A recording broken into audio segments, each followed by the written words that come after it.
Wala nang maraming paligoy-ligoy pa, diretso sa punto na. Maiksi lang ang komentaryo, pero diretso sa punto. Maraming kuro-kuro, may tiwali, may totoo. Dito, sa Puntong Diretso tayo.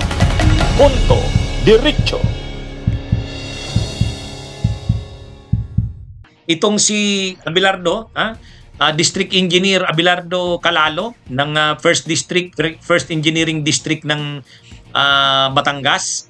Ito yung distrito rin ni Congressman Leandro Libeste.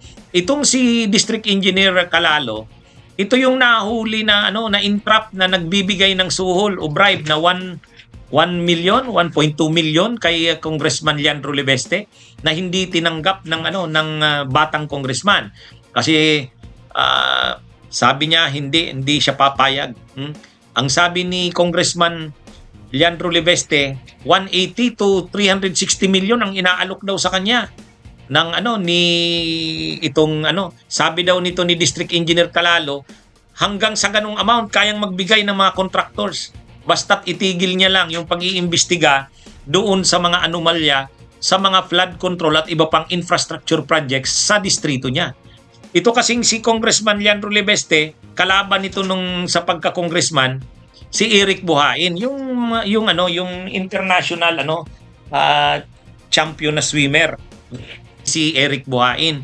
Ito kasing si Eric Buhain nakapangasawa sa mga ermita. Anak ni dating Executive Secretary nung panahon ni Gloria, si Eduardo Ermita. Kaya lang natalo na yon si Eric Buhain, nanalo itong si Leandro Libeste. Dahil nga dito sa mga anomalya sa flood control, iniimbestigahan nito ni Congressman Leandro Libeste at binisita niya, nakita niya maraming mga substandard projects. Wala naman siyang sinabi na may ghost project, pero mga substandard, sira-sira na, kagagawa pa lang.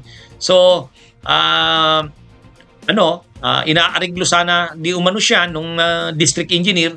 Parang itong district engineer kausap yung mga contractors at willing silang magkontribusyon ng hanggan daw sa sabi ni Congressman Leandro Libeste from 180 million to 360 million.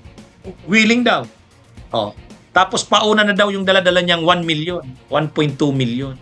Pagbigay niya ng 1.2 million, inaresto siya. Entrapment. Entrapment. Kaya nakasuhan siya ngayon. Nakasuhan siya itong si District Engineer Calalo. Pero nung una, sabi ni Congressman Leandro Libeste, nagpapaabot daw itong si District Engineer Calalo na willing mag-cooperate. Sasabihin niya na raw ang nalalaman niya. Natuwa naman si Congressman Leandro Libeste. Sabi niya, kung magko-cooperate siya, salamat. Pero, pinag-iisipan, pwede itong maging state witness. Pero ngayon, ang latest, nag-submit ng counter affidavit itong si District Engineer Calalo. Sabi niya, hindi totoo yun. Yung mga akusasyon daw sa kanya, mga allegation, hindi daw totoo yun. Ang nangyari daw sa kanya, hindi entrapment, instigation.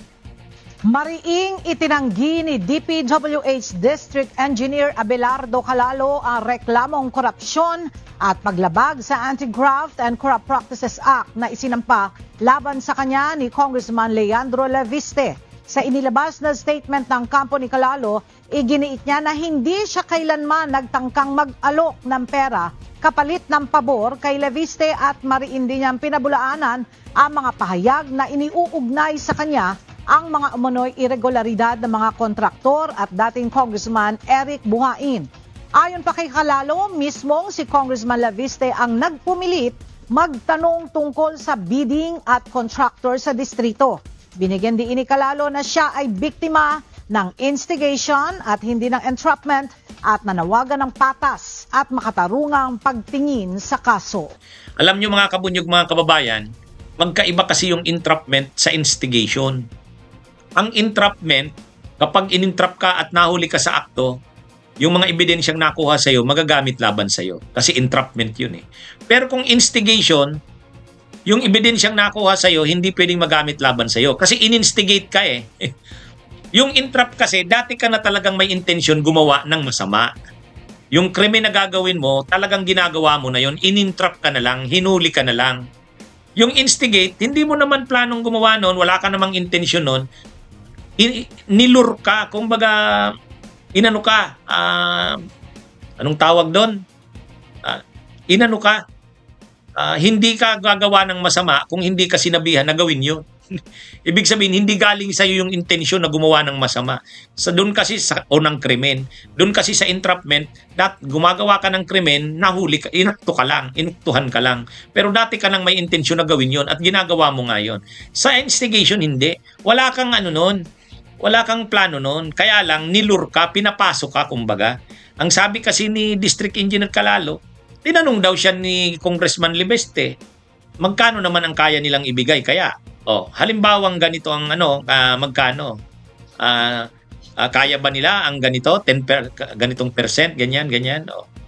Parang pinapapasok siya ni Congressman Leandro Libeste. Galing daw kay Leandro Libeste yun. Hindi daw galing sa kanya. Kaya hindi daw yun entrapment.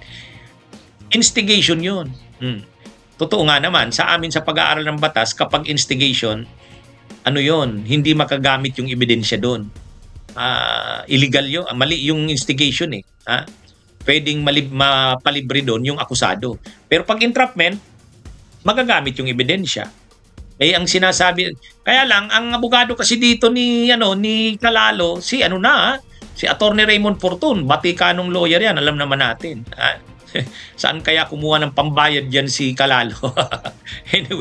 Anyway, ang sinasabi ni Calalo, hindi totoo yung mga aligasyon sa kanya. Ginamit daw siya sa political agenda ni Leandro Libeste. Anyway, mga kabunyog, mga kabayan, yung unang sinabi ni Leandro Libeste na pwedeng maging state witness ito at magko-cooperate, mukhang wala na. Talagang lalabanan niya na ito ni Leandro Libeste. Dapat patunayan niya na totoo yung sinabi niya. Kasi lumalabas dito, daw siya, in-instigate siya eh. Ginamit lang daw siya sa political agenda ni Leandro Libeste. Yan yung twist dito sa nangyaring ito sa Batangas. Abangan na lang natin ang mga susunod pang mangyayari. Bunyog, halikan na kasama ka. Bunyog, kapag buklod ay may pag-asa. Luzon, Visayas, Mindanao, isa ang pananaw. Sa bagong Pilipinas ang bunyog isisigaw. Bunyog.